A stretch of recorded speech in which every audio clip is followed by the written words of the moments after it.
We're going to look today at making your sample libraries sound more musical. And the primary way to do this is using CC phrasing. And CC stands for MIDI continuous controllers. And these are kind of sliders, knobs, these kind of controls that you've got on your keyboard. Keyboard I'm using here is a Physis piano. I've got it set up. It's got 9 sliders. It's got a variety of knobs as well. Personally, I prefer sliders. So I've got the sliders set up, and on slider 1 I've got expression. Expression is very often these days simply another volume control. It's just a way of altering the master level of the sound. On slider 2 here I've got the mod wheel. It's duplicating what you would have on the mod wheel of your keyboard. It's CC1, continuous controller 1. And in a lot of sample libraries, this crossfades between different dynamic recordings. So very, very soft recordings, medium dynamic recordings, and recordings that have been played really, really loudly. On the 3rd slider, I've got Vibrato. In the library that we're looking at today, that is a crossfade control to allow you to go smoothly from non-vibrato to vibrato. Now there are 3 ways that you can get the Midi CC information into your sequencer to help you shape these phrases. The first way is by moving the faders while you're playing. That's my preferred way. The reason that I prefer that is because I feel like I can hear what's going on as I'm playing it, and I can react in a musical way to the sound that is coming out of the speakers. You can also use knobs on your MIDI controller to do this. I find them slightly more fiddly to use, and the reason that I primarily don't use them is because it's almost impossible to alter 2 knobs at the same time. But I've got 4 fingers, and with a little bit of practice I can alter 4 things at the same time. Most of the time I'm only using 2, I've got to say, but it is possible to kind of have more control over the sound with sliders, I find, because you can move them all at the same time. The other way of doing it is by drawing in MIDI data, and this works for a lot of people. So after you've played in the phrase, you can kind of draw in the MIDI data using the pencil tool in your DAW. That's also an equally valid way of doing it, but I find it more long-winded because you have to draw it in, play it back, have a listen. Oh, it doesn't sound quite right here, so I draw another bit, play it back again. And I find it easier to play the same thing a couple of times until I've got the exact kind of emotional line that I want in the performance. I might go in and edit the MIDI data afterwards. Sometimes if I haven't quite got out in a nice smooth line, I'll go in and just tidy that up. But a lot of the time, I just want to play it and move on. So the first thing we're going to look at is volume or expression versus dynamics. Which should you use? Which gives you a better effect on your musical line? Let's have a look at both different ways of doing it, and we'll see what we prefer. So I've got a simple cello longs patch loaded up here. You can see my controller here that's controlling the dynamics. That's effectively the mod wheel controller, but I've got it on a slider, as I mentioned. And then we've also got the expression, which is a simple volume control. So the first thing I'm going to do is I'm going to leave the dynamics at the top. So I'm playing the loudest samples, and we're going to have a listen to how I can phrase using just this volume control, this expression control.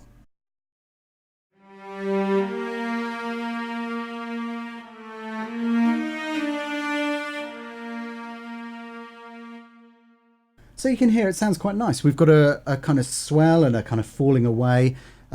This gives us quite a nice result. Let's try it the other way around. Let's leave the expression right up at the top, and we'll use the mod wheel control instead.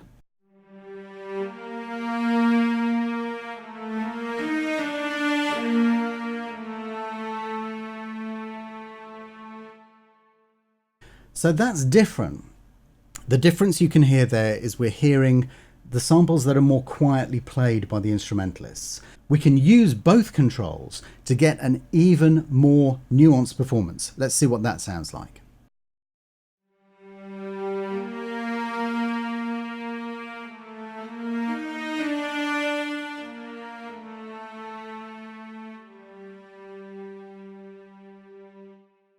So it's kind of a slightly more exaggerated sound when you use both of the controllers, but it does give you control over something else which is quite important, and that is the timbre of the sound.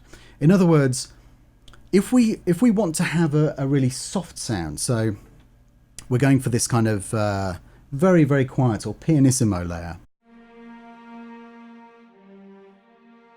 but we still want to shape it. So I've set my dynamic slider to the PP layer, and I'm just going to use expression. Now it's quite hard to hear what's going on there, so what we would often do in this situation is we would boost the level. So I'm going to do that now. So I've turned everything up, and let's see what happens now.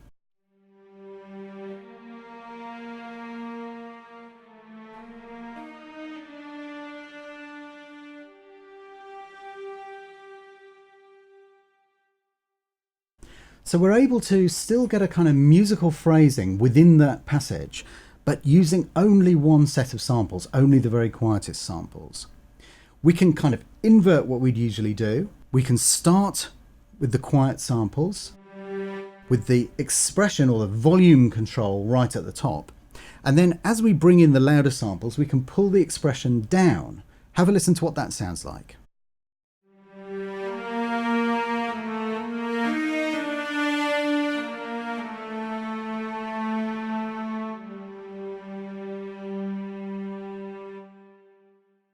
So what I'm doing there is I'm acting like a kind of MIDI compressor in some ways. I'm reducing the range of the physical volume that you're hearing. So it's all happening in a much smaller space, but you can really hear the different texture of the quiet sound and the loud sound and how those are changing relative to each other. This is slightly harder to play, but it can be a kind of interesting effect when you do use it. Let's have a listen to what happens when we add in vibrato control to the controllers that we're using now.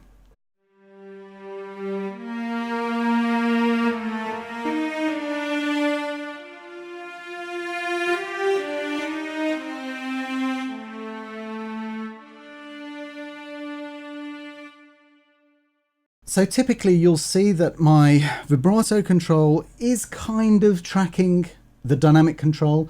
So I'm imagining that the players are sitting there, and as they start to swell, the volume swells, the dynamic swells, and they start to play louder, they're playing with a little bit more vibrato as well. So that gives me that extra dimension of control. Now there is one more dimension of control we can get, which is the legato patch. So this is a monophonic patch. So it does limit you to playing single notes, so just a melody line, as opposed to maybe if you were playing a two-part thing. But what it does give you is it gives you the joins between the notes.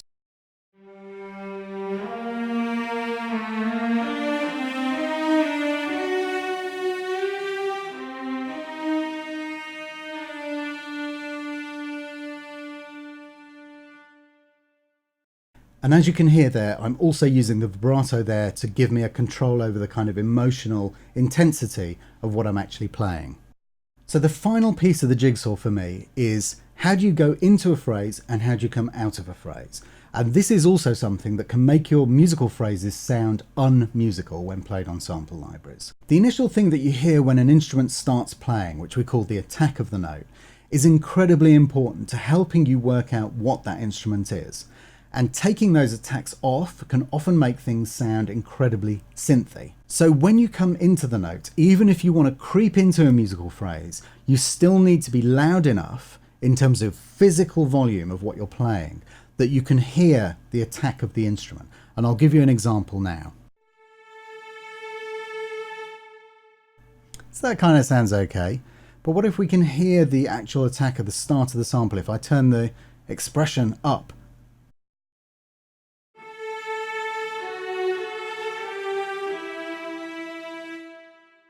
now that difference is really, really dramatic, and it's really important that you don't, even if you're trying to creep into the start of a sound like this. So you hear there, we missed the beginning of the note, and it really affects the musicality of it.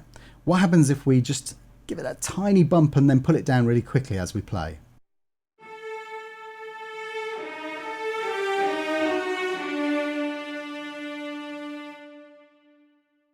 It's tricky, and getting exactly the right balance is the thing that you'll probably practice the most. But when you can hear that attack, when you hear the bow start on the strings, it really makes everything sound much more musical.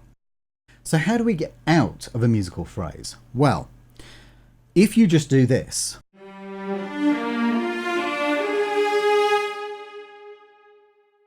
that's kind of okay, but it's a little bit stark.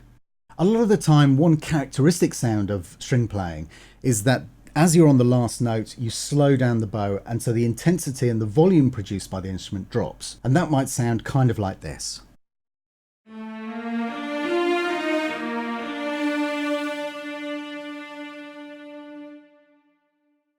So finding a nice kind of musical way of getting out of the notes, just pull that volume down, pull the dynamics down as you get towards the end of the note.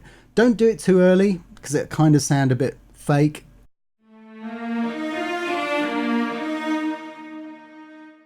Not good. So you need to let the note bloom. There is always, after the initial impact of, hitting a note, there's always a kind of swell. There's a kind of expansion of the sound as the sound fills the space around the player. You let that happen and then just tail it off, and you'll find the right kind of shapes for the kind of effects that you want. Remember that sound happens in a kind of logarithmic scale. It's not just a straight line. So you'll find that kind of, curves that do that, kind of S curves and things like that. These are all useful things to investigate and see what sounds more pleasing to your ear. I hope some of that's been useful today. Be lots more to come on the channel. Leave a comment below. Let me know what kind of things would be useful for you to see. Thanks for watching. See you on the next one. Bye bye.